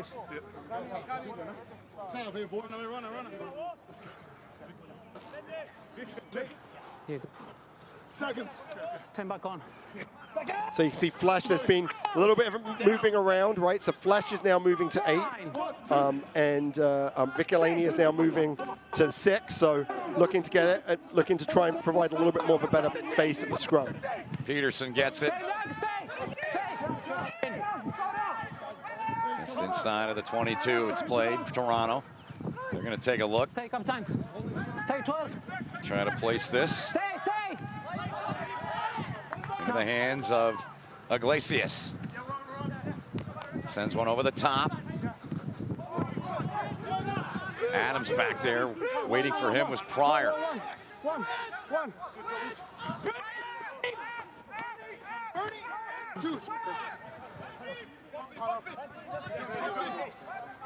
Ross Brody. No. Box kicks one. Peterson couldn't get a handle on it. Teammate there covers it up. Denison got it out of there in its scrum half. Replaced McVeigh earlier here in the second half. Kick attempt there, deflected. Battle for it. You'll see San Diego kick this again. They don't want to be playing inside their own half. No. Oh, so it looks like there was a bit of a knock-on. That was called in by the assistant referee. The referee didn't call that originally, I think, from the kick. Looks like that's Tukelet that's been down for a little bit. It is, yes. Had a try late in the first half for the Arrows. Got them to within 3. Here's a look back at it, Pete. Yeah, that's like one of those. Yeah, it looks like it's cramp. Yeah. 11.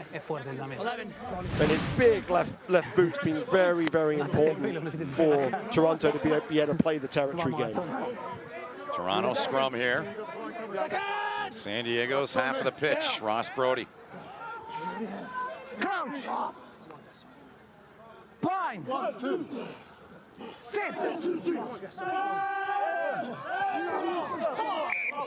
early. Oh, free kick. Yeah.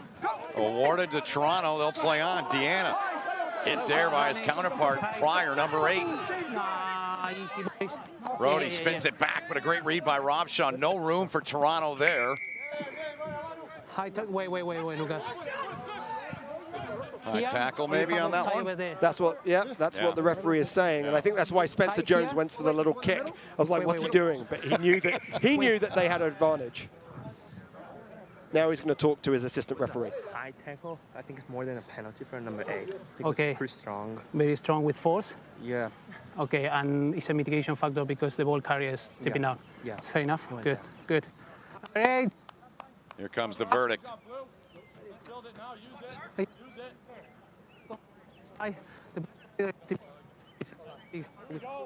So you heard the referee. He said, hey, high tackle with force, right? And that was called in by the assistant referee. The mitigation factor is the ball carrier stepping down, but it's still high with force. Simple like that. And he says it's a mitigation. So the mitigation means it's not a red because the ball carrier was lower, right? It's a yellow, not a red. So it's 10 minutes. So remember last time, right? This isn't going to quite get them to the end of the game, but it's pretty close. And not only that, but Pryor's a really, really important player. And interesting choice here by Toronto to get the 3 points. So Pryor signed this week along with Tom Franklin, and he's in the sin bin for 10 minutes. Let's look back. Watch number 8 here, left side of your screen. There he is. What do you think, Pete? Right call? Yeah, I mean, you can't have the contact with the head like that. And, you know, you heard him say mitigation. So it's not about intent, right? You have to assume that the ball carrier is going to be getting low as the tackler. The emphasis is on the tackler to keep the ball carrier safe. Pryor didn't do that, and therefore I think a yellow card is the right call. Great teamwork between the assistant referee and the referee there. Sure was, and you heard it all. Love that aspect of the sport. So well done by MLR as Adams eyes up a big penalty kick here. His team down by 7 here as we've reached the 70th minute of the match. The right from Adams. Good-looking kick on the way, and Adams, no flags up. 22. Looked good, but he missed it, and it remains a 7-point lead for San Diego. Make sure you tune in every Tuesday on Fox Sports to catch Major League Rugby's official TV show. MLR All Access. Mark Stabina and Stacey Pates cover every moment of the action-packed weekends in MLR in under 30 minutes and highlight everything MLR. Make sure you tune in. Don't miss out on America's only rugby TV show. So a little more than a minute and a half gone, and the yellow card to Pryor. Second in this match, both against San Diego. Here's Deanna. Dragged down around the ankles by Tom Morani. And this one rolls into touch. And you can see Morani stretching. It's in this last 10 minutes. The fitness becomes really, really important. And you can see there are players just feeling it a little bit. You know, we're in, 2/3 of the way through the season. You know, during the week, these players won't be doing very much. It takes so much to recover. And so I think that the bench and what those fresh players, and I think one of the challenges Toronto have had is they've had to make subs early. Yeah, so even though they're a player up, they've had to make those subs early. So interesting choice here by San Diego. They have, they bring in a back. They're going to be a back down, so they've got 8 on the scrum. And you can see, they've got 8 right there. They think that they still have the advantage there. Carlo Denison lays it back. Peterson spins it. Now they try to go outside wide. Off the hands, though. On the run was beyond Bassan. Just could not handle it.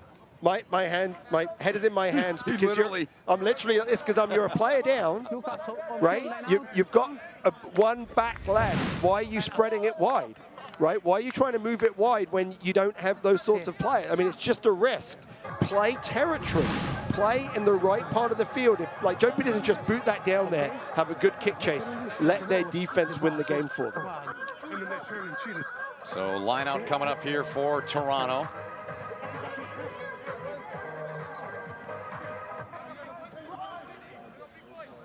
McRogers up high and off the hand of the Toronto player, and it goes over to San Diego. Lineouts continue to be a problem in this one for both teams.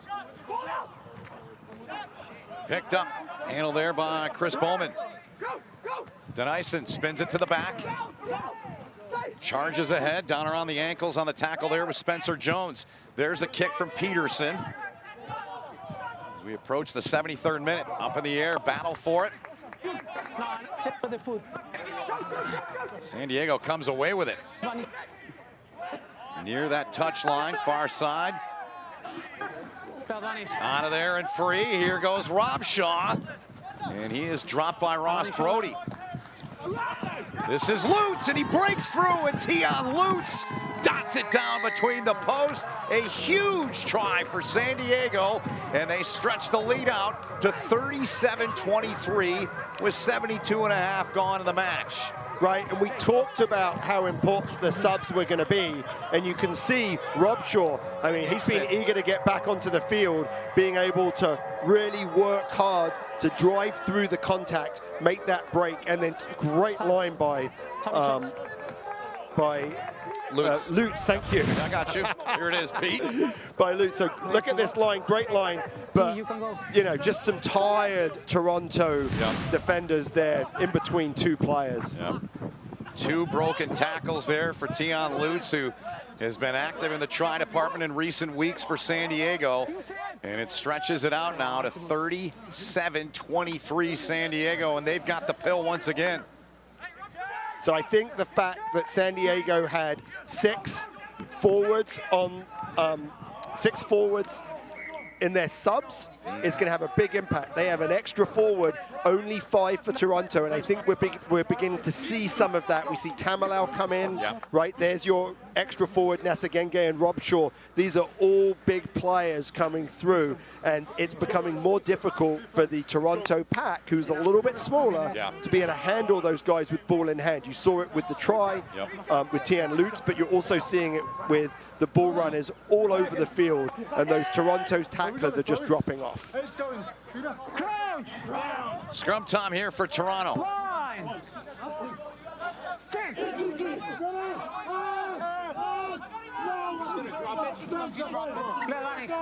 the play. Deanna comes away with it. And kick one ahead. Opportunity here for the Arrows, and unable to get a hand on it was Levis there. He walks in, an easy try for him. Well, that's why this game is so weird with this weird-shaped ball, Ben. You don't know how it's going to bounce. It bounces a little different. Great play there by Toronto, being able to kick that ball through. They knew there was going to be a penalty, right? They knew that they could take the gamble, and just a really, really beautiful kick. This is a really great skill. Yeah. Into touch it goes. That'll set up the Arrows. Wynant makes his way over. McRogers, I beg your pardon. Here's a look back at the play, Pete. Right, so look at that beautiful little kick as it goes through by Taylor Adams. Just didn't quite get the bounce, and that, you know, that would have really set up the end. But they've still got a chance. Remember, lineouts have been difficult. Yes. Although actually for Toronto, their full lineout's been pretty good this season. They take it up, they set it up pretty well. This one so far so good. Deanna with it. Brody now. Brody finds it, trying to find a seam. Good footwork out of him as they're knocking on the edge of the 5-meter are the Arrows. Spun free to the outside. Opportunity here. Some room up the touchline, and there they get it into the hands of Levis, who missed the opportunity earlier. He comes back with a big try here, and it's 37-28 now. Well, I think there's some really, really nice play here by Toronto. This is what they can do. We've seen them. We've seen their backs be able to open up space. They're really, really great handlers. They stay square. They preserve space. They just haven't done that enough. And I think it was Gaston Mieres right there who was able to be able to get that break. Huge kick down there. So Ben, huge kick. Taylor Adams. Because if they don't make this, they still have to score twice. Right, exactly. Trying to make this thing a 7-point match in the 77th minute. Adams eyes it up. Ready to go. And Adams, that one curves and goes right down Peachtree Street in Atlanta. And here's a look back, and it's a 7-point match. Here's the try, Pete. Well, beautiful play by Mieres to be able to hit that hole. draw Iglesias, put Levis away. We follow the screen for the But even if Toronto get another 7 points, it's just a tie. I don't think that's enough for them. Yeah. It might be enough for San Diego with the bonus points, right? That gives them 4 points, but Right. Toronto, they need every point they are from the bottom of the East. They sure do. Peterson will send it to the Arrows in the 76th minute of this match. Levis dropped. Hassan was the one that took him down. And the Arrows find the try zone again here. Box kick from Brody. And that was awful close where it landed there. Right, but the question is, was the ball originally inside the 22 or outside of the 22? If it's inside, you can kick it directly out. If it's outside the 22, it has to land. I think they're going to have a little chat. They are. Looks like Rico and Selmy, our referee, will chat it over with the AR. Stay on the line, please. Boys. Lucas on the line. Well, they've made the decision. There you go. And I think that's the game. I mean, I was kind of surprised that, like, if you do a box kick there, a long box kick, although the lineouts have been a little tough, I would kind of expect either attacking box kick or actually keep the ball in hand. Remember, they're a player up Advantage. in terms of the yellow, and then this is like Number 6. Pryor with the 10-minute yellow card. 6. so now I think maybe Joe Peterson takes this kick to points, to posts, 10 points up, game's over. Yeah. That's the number 6. I understand what you mean, but number 6 jumping across. Had and 9 it's points in the clear first half in the to play of black. Peterson, So and that they go looks down. exactly what they're going to do. Tee in hand for the veteran Peterson. Trying to put this away in the 78th minute. A win would give Toronto another tough, or a loss would give Toronto another tough defeat. San Diego would be their 3rd consecutive win after they lost 3 in a row. They've rallied, trying to seal the deal here with the kick from Peterson with a right boot.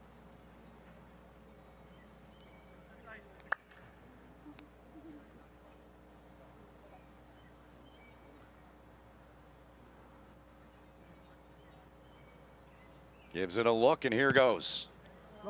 Joe Peterson bangs that one through. The flags go north, and it's now a 40-30 count with San Diego up by that big margin of 10, as you mentioned, Pete, and they're getting it right back, of course. Yeah, and I think that's the game. Yeah. I don't think there's much that Toronto can do, but it's another game that Chris Silverthorne can look at and say, man, we had our opportunities to win this and just haven't been able to take the opportunities that have been given to them. Without the ball, clear. And now their discipline's breaking down a little bit, so some penalties. They can take as much time as they want. You'll see San Diego kick to touch. Yep. Everyone will walk up to the line out, take as much time as they can. Yep, shoe it up, coming up on the 80th minute. Number 19 is much someone without the ball. So Pryor, he'd served his time in the sin bin after the yellow card for a tackle that was a little too much. Yeah, and San Diego have done pretty well with him in the sin bin, right? Did, so, yeah. You're not sure that really Toronto didn't take advantage of that extra player the way you would like them to. No, they didn't. They really didn't.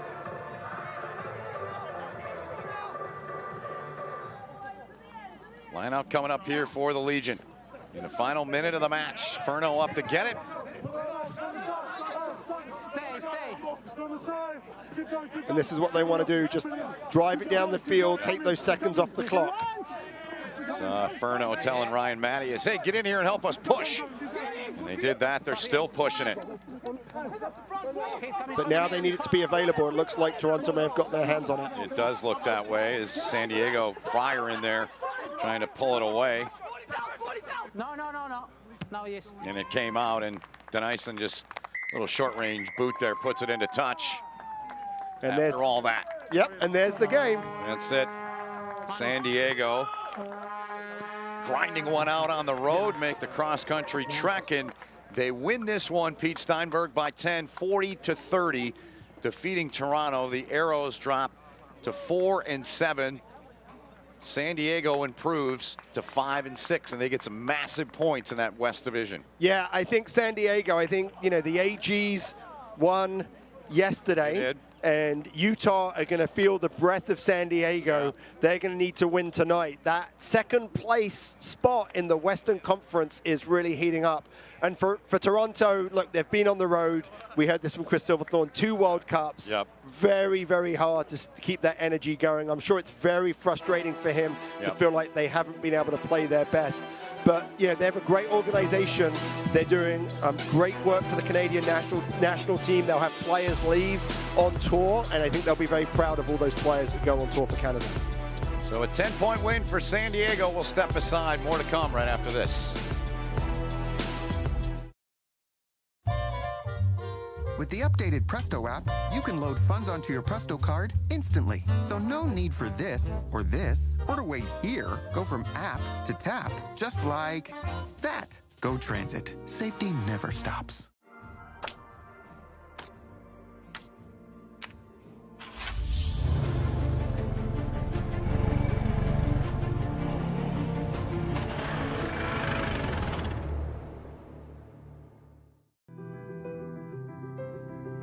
Sport has the power to change the world.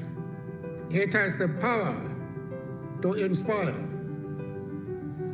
It has the power to unite people.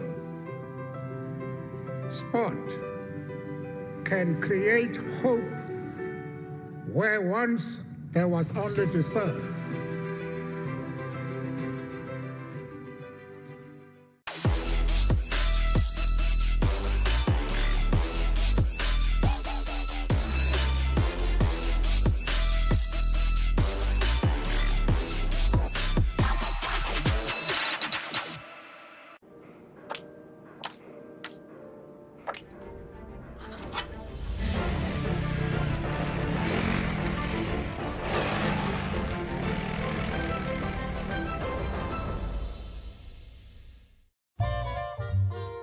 Our schedules have changed, and we'll keep updating them to serve you better. So be sure to visit GoTransit.com to see the latest schedules. Have a very safe trip. Go Transit. Safety never stops.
A 10-point win on the road for the San Diego Legion. They've won 3 in a row as they defeat Toronto 40-30.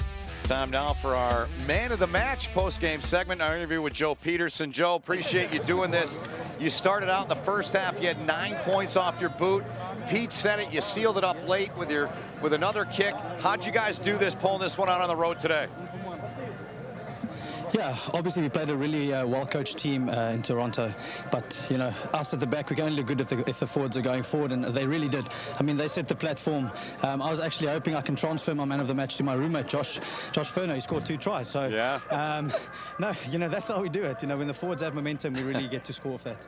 Well, Joe, to be honest, it was between you and Josh, and maybe if you hadn't made that last kick at the end, it would have been to Josh, so you can certainly share it. Talk a little bit about what you guys talked about at halftime, because you really controlled that game in the first half, but Toronto scored right at the end to close it up. What did you talk about at halftime that you brought into the second half? Yeah, obviously the first half, we let them back in just before halftime. It's quite humid and sweaty down here, so the idea was not to have the ball in our hands too much, play a few phases and try and pin them down and rush them on the high kicks. So that worked a few times, and a few times it didn't work. They really counter-attack well, and luckily it came off for us also once or twice when we got the turnovers, got the set phases down there, turnover penalties, and then kick at goal. So all in all, a really good.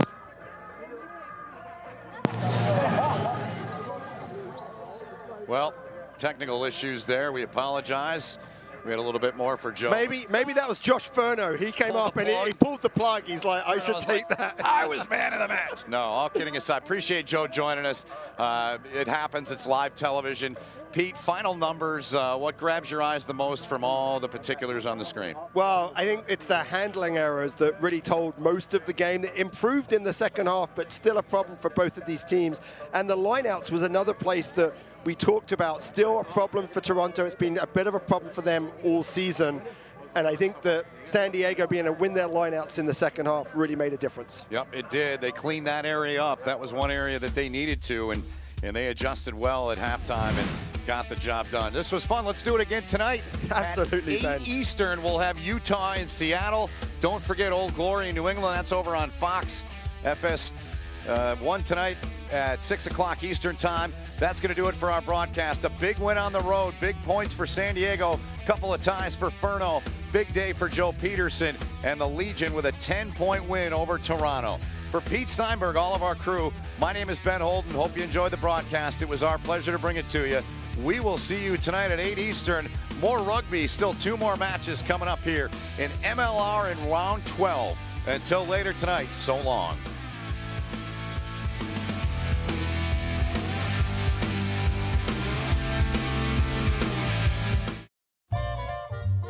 With the updated Presto app, you can load funds onto your Presto card instantly. So no need for this, or to wait here. Go from app to tap, just like that. Go Transit. Safety never stops.